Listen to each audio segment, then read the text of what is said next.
Is renting really throwing your money away? We're going to talk about renting versus buying and mortgages coming up right after this.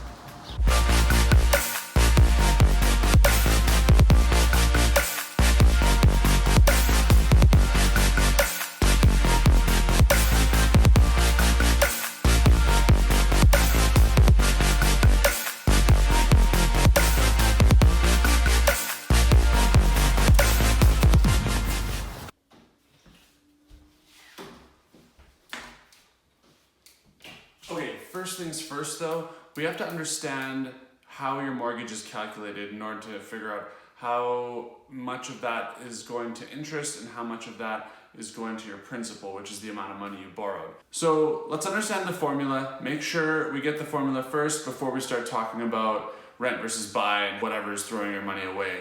Cool. All right, I think we've got this all set up. I'm mic'd up.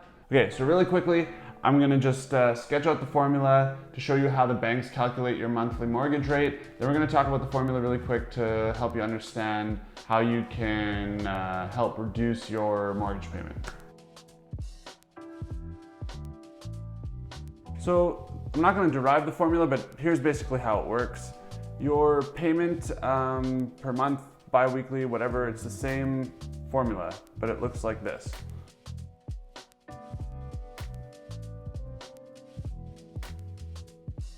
Let me break it down for you just to make this make sense. So C is what your payment will be.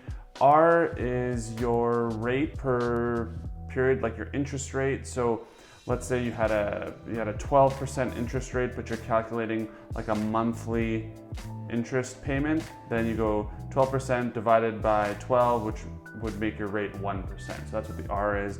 P is your principal, P is how much money you're borrowing, N is the number of payments in your term. So if you were calculating monthly payments over a 25-year amortization, a 25-year mortgage, N would equal 12 times 25. Now, let's say you want to bring down your payment. So all you really have to understand about this formula is if you want to bring your payment down, your C, you either bring down these numbers or you bring up the numbers below here. Depending on which variable you play with, that will affect what your monthly payment is. So your rate, we already know. If you get a higher interest rate, you're gonna have a higher monthly payment or bi-weekly payment or whatever payment. So we know what R does. You try to get as low of a rate as you can. P, the amount you borrow, we can talk about this a bit later, but this is your most effective way to bring down what your monthly payment is. And then the other way you can do it is your number of payments. If you go for a longer amortization, so let's say you do a 30-year instead of a 25-year or a 25-year instead of a 20-year, that will bring this number up and effectively bring down your monthly payment. But we'll talk about how that affects things later, because next I want to talk about interest and how you're not necessarily putting all your money into the house when you make a mortgage payment. And that's the big thing I'm hoping you guys take away from this, is that just because you're paying a mortgage, that small interest rate, even if it's around 3%, can actually end up being a lot of money. So just remember that the less you borrow from the bank, this P, if you bring this number down, that's the most effective way that you'll bring down. So let's pretend that you bought a house for $500,000. Now, you were able to be real good and you're able to save up 20% of this house as a down payment, okay? So that's $100,000. 20% of 500 is 100. Now you have to take out a mortgage for the rest of the house. So your mortgage, or your P, is actually $400,000, all right? And the bank gives you an interest rate. Right now, I was just looking online around here, interest rate was about 2.99%. So your R is equal to 0.0299 over 12, because we're calculating a monthly interest rate. There's 12 months a year. That 2.99 is your annual, so that's what your R is. And that will make your R equal 0.00249,167. 9167. Just because I like extra decimal places. Okay, so let's plug that into this formula.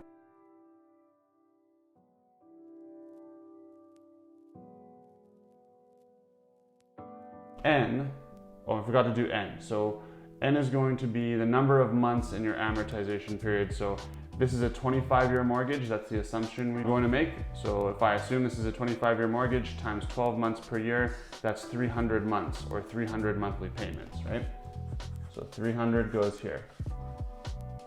And that equals $18.94.77. And that's your monthly payment. So now, if you're looking to reduce this number, like I said before, there's a couple ways you could try and go about this. First would be try to get a really good or really competitive interest rate. If you can bring this number down, that'll bring down your numerator and bring down this monthly payment. The other thing you could do is you could spread things out over more payments. You could spread this out over 30 years instead of 25 years. However, if you do that, you're still paying more interest at the bank. It's not my favorite way, but the best way that I think is you reduce the P, which is the amount of money that you're borrowing. Now, maybe that means you go for a more modest house. Maybe kind of like us, you go for a house that's a little bit further from the center of town, save a bit of money. But this is one that I would really try to focus on. Really see if what you're shopping for is what you need, or is there a lot of extra built in there in the houses that you're looking at, and maybe there's like an opportunity here to reduce this number. Now here's the part of the video I really want you to pay attention to. That bled right through. 1 second. Remember how we said that was $1,894? And remember how I also said you're gonna do 30 monthly payments? Well, $1,894 by 30 is $568,200. Remember how the house was $500K and then we actually only borrowed $400K because we put $100K as a down payment? Well, that $400K that you borrowed, by the time you end up paying off your mortgage, you're actually paying $568,200. That's a difference of $168,200 that you will never recover. This is irrecoverable. So remember when they said that renting is throwing your money away? Well, look at that. This is throwing $168,000 right out the window. So we're gonna dive into this a little bit. It's gonna lead into my next point here. And I'm gonna show you a mortgage calculator online that will break this down for us.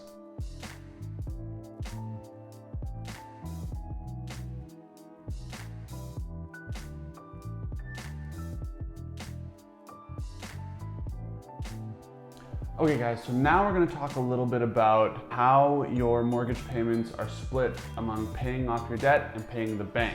For this, I'm going to go to a website from True North Mortgage, just a Canadian mortgage broker company here in Canada.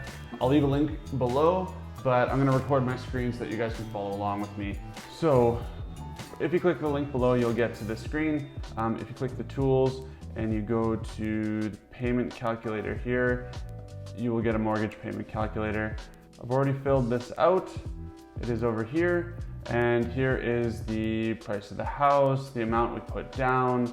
Here's our amortization, our mortgage rate, and that's pretty much roughly what we got for our hand calculation. But I want to scroll down here to this amortization schedule. So what this chart is showing you, it's a little busy right now, but I'm going to just get rid of some of this noise to help you understand it a bit better. So what these bars represent is how much per year you are paying for your house. So these are 12 monthly mortgage payments that you would pay to the bank. And the years are across the bottom, and the amount here is at the top. You can see it's consistent. It's assuming that you continue this mortgage from now till 25 years from now. What it's showing you here is the first year you have kind of your full bar is made up of two. There's a green bar and a white bar. And the white bar is the interest that you pay to the bank, and the green bar is what you're paying off your principal. So in this first year, you would knock off about $11,000 off of the amount you owe in the bank. But the bank would actually make $11,700 in interest, which is irrecoverable. You won't be getting this money back. And you can see that at the start of your mortgage, the bank is taking a large chunk of it for themselves, and then as you go, it sort of diminishes. So if I take away the principal, this will show you how much over time the bank is making. If you add up all of these bars, you'll get that $168,000, which is right down here, total across the 25 years. That is the interest, the amount of money the bank is making off you for borrowing $400,000. If you took 167 over 400, that's about 42%. That's 42% of the cash that you're paying that you'll never get back and is essentially throwing money away.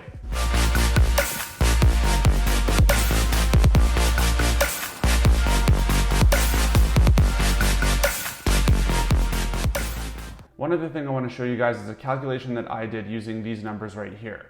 So I wanted to do a comparison of renting versus buying.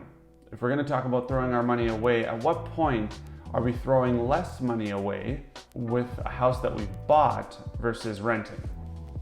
So I looked up houses in my area, similar sizes, similar number of bedrooms, and I was actually able to produce this. So what I did here is on the left, you just have a bunch of numbers. I wouldn't worry too much about that, but it's a table of all the interest that you've paid, plus maintenance and tax, and some of the other expenses that come with home ownership.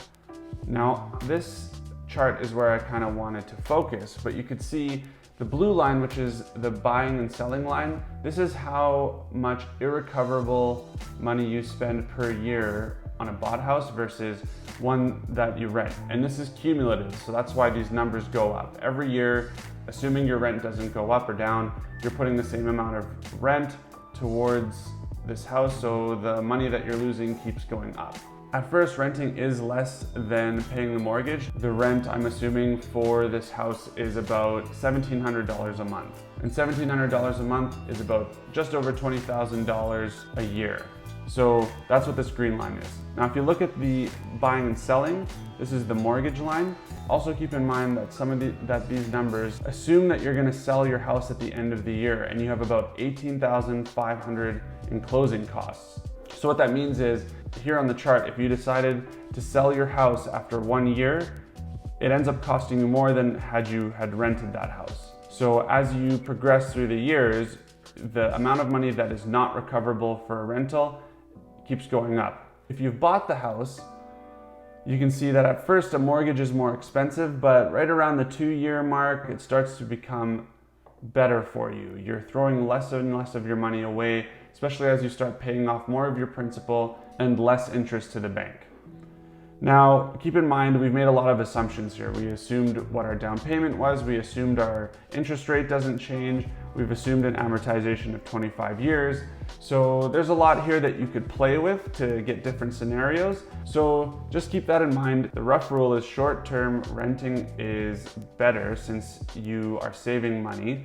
But over the long term, if you've bought a house that you can grow into and that you can stay in for a while, you lose less money in the long run when you buy a house. So here's where it gets kind of fun. If you want to buy a house and knowing that the bank takes the bulk of their pay in the first 5 or 6 years, be creative.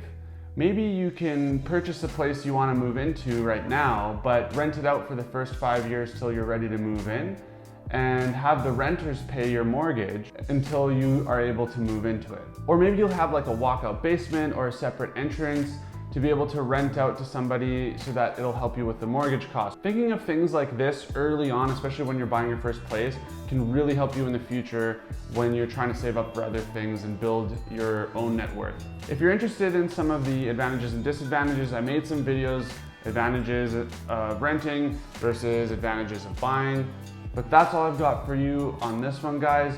Hopefully you've enjoyed it. If you did, hit that like button. I'm gonna do more videos like this, so if you're interested, hit that notification bell, subscribe to this channel, and tune in next time because I'm gonna be doing a review of this book by Phil Cook called One Big Thing. Once again, my name is Sean, wishing you a great day and an even better tomorrow. See ya.